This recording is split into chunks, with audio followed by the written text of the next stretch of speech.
In 1775, before the United States of America even existed as a country, Benjamin Franklin created the post office. 250 years later, the Postmaster General just walked into Congress and said, "We will run out of money by February 2027. The cost to renounce your American citizenship dropped by 80%. As the US closes its doors, Australia's just cut its visa processing times in half. If you flew through Atlanta's airport recently and waited nearly 6 hours in a security line, this is why. The DHS funding shutdown, now over 40 days long, left TSA severely understaffed. Hundreds of agents have quit. Call-outs have doubled, as we mentioned in a previous episode, and Trump responses was to threaten to send ICE officers to fill the gap unless Democrats end the shutdown and fund DHS in full. Now, that threat has become a reality at several major airports. TSA officers go through extensive specialized training, aviation security certification, threat detection, screening protocols, legal authorities specific to airports. That training takes months.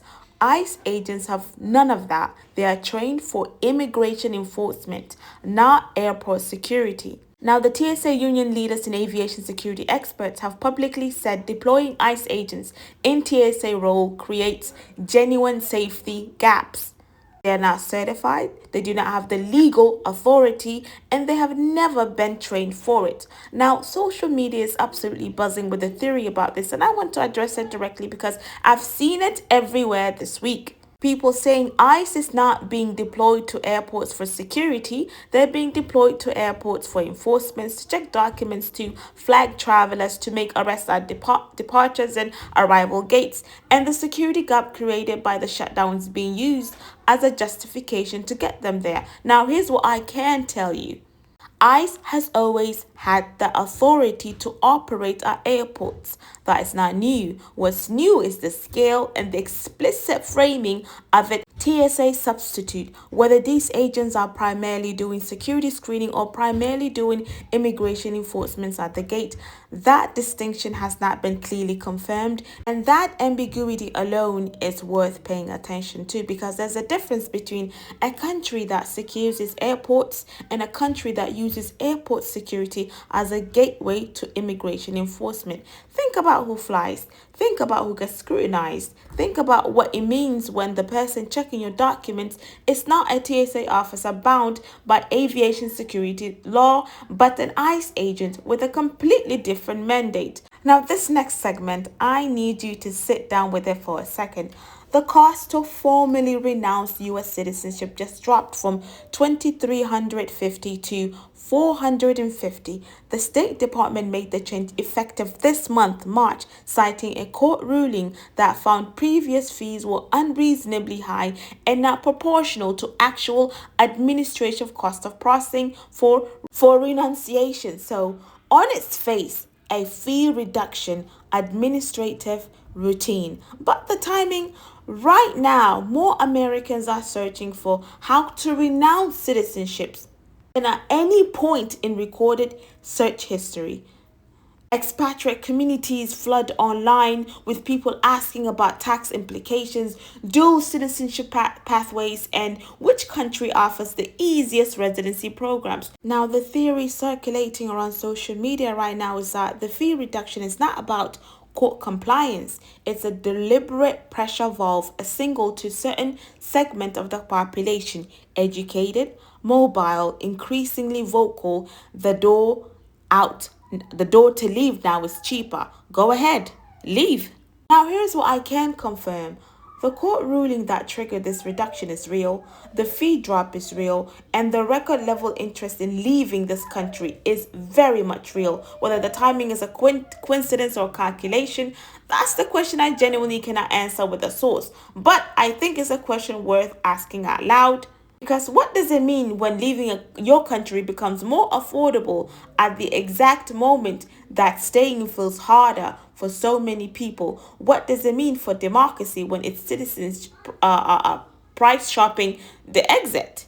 Now, let me take you back to where we started. Benjamin Franklin, 1775, the post office. Here's something that most people don't know. The U.S. Postal Service receives zero taxpayers' funding, not a single dollar. It runs entirely on stamps and service fees. Right, it has done so since 1971, and right now it's running out of money. The Postmaster General David Steiner told Congress on March 17th directly and without softening it, the USPS will run out of cash by approximately February 2027 if Congress does not act. And he said, I'm not sure the American public is aware that the Postal Service is a critical juncture. I know that I wasn't aware about the extent of it before I took this role. USPS has lost 9 billion in the fiscal year 2025.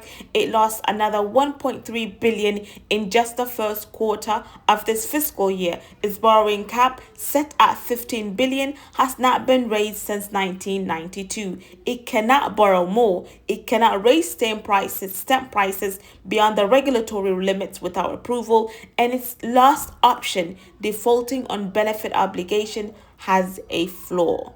At some point, those defaults reach employees' paycheck, and that is where Steiner drew the line. USPS employs 630,000 workers here. Half of them are women, 30% are black, 16% are veteran. It is the largest unionized employer in the United States. It delivers to every single address in America, including rural communities that no private carrier serves because it's not profitable enough. Now, the layer that comes to everything else that's happening globally right now is in the same week that Congress told USPS it would run out of money, Trump requested an additional 200 billion from Congress to fund the war in Iran. The US burned through more than 12 billion in the opening days of the war alone. In other words, less than 1 week of the war costs more than the entire annual losses at the postal office. Now, social media is exploding with comparisons the moment this has resurfaced because, let's be frank, the post office delivers our medication, our social security checks, those are on there, the ballots, business mail, your packages when you live somewhere no FedEx truck or a Prime can reach. And it has been doing that and done that without a single tax dollar for 250 years. Trump has expressed interest in privatizing USPS or moving it under the Commerce Department.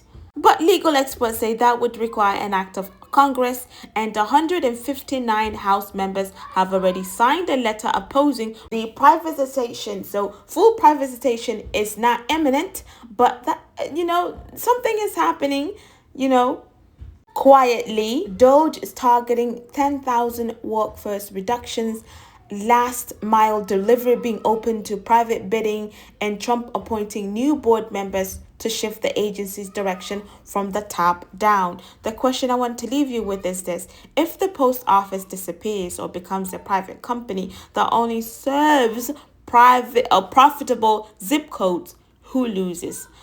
It's certainly not the person in Manhattan high rise with 3 deliveries app on their phone. The person in rural Mississippi waiting on their insulin. That is who loses. None of these stories are about one political party. None of them are simple, and all of them are asking the same underlying question from different angles.